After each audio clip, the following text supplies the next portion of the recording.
জামাত ইসলাম যারা স্বাধীনতার শত্রু, ৭১-এর পরাজিত শক্তি, তারা সহ কিছু রাজনৈতিক দল, ইসলামিক দল এবং সেই সাথে অবুঝ বেবুঝ কিছু ছাত্ররা আমাদের প্রিয় নেতা জনাব তারেক রহমানকে তার বিরুদ্ধে স্লোগান দিয়েছে, হাসিনা গেছে যে পথে তারেক যাবে সেই পথে।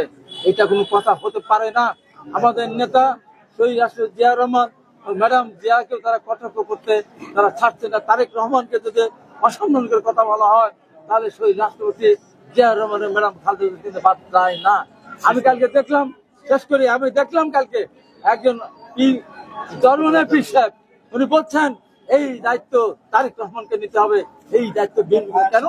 বিএনপিকে বলেছে, তারেক রহমানকে বলেছেন, তারেক রহমান তাদের বিরুদ্ধে ব্যবস্থা নিয়েছেন, সরকারকে বলেছেন তাদের গ্রেপ্তার করার জন্য। এটা বিচ্ছিন্ন ঘটনাকে কেন্দ্র করে বিএনপির মতো এত বড় একটা সংগঠনকে, যাদের জীবনে আমাদের হাজার হাজার নেতা কর্মী আমরা গ্রেপ্তার হয়েছিলাম, আমরা শহীদ হয়েছে, আমাদের আজকে সেই দলের সাথে আওয়ামী লীগের সাথে স্লোগান দিয়ে বলেন নৌকা ধানের শীষ দুই সবের একই, এই সমস্ত স্লোগান আরো কিছু স্লোগান দিয়েছে, যে স্লোগান আমরা ছাত্রনীতি সাবেক ছাত্রনীতি মুক্তিটা উত্থান করতে পারি না। তাই বলে দিচ্ছে আপনারা, আমরা অন্যায় করলে অবশ্যই বলবেন, তারেক রহমান ম্যাডাম খালেদা জিয়া এবং শহীদ রাষ্ট্রপতি জিয়া রহমানকে কটাক্ষ করার অধিকার বাংলাদেশের মানুষের নেই বলে আমি মনে করি। মহান স্বাধীনতা ঘোষক, উনি নিজে যুদ্ধ করে স্বাধীন করেছেন, আজকে কথা বলতে গিয়ে তাক পর্যন্ত আপনি যাচ্ছেন। আমরা মনে করেন না আওয়ামী লীগের মতো আমরা পালিয়ে যাব। আওয়ামী লীগকে আমরা 15.5 বছর মোকাবেলা করেছি, হাজার হাজার লক্ষ লক্ষ মানুষ আমরা কারাগারে গেছি, আমরা মাথা নত করি নাই।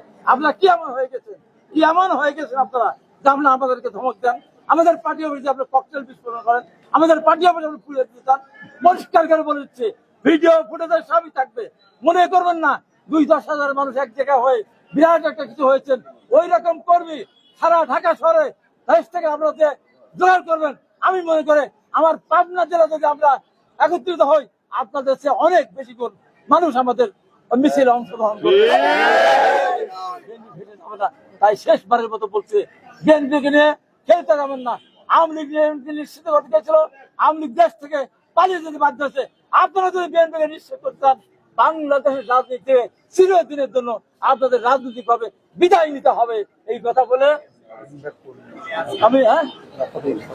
বলে আমি আমার বক্তব্য শেষ করতে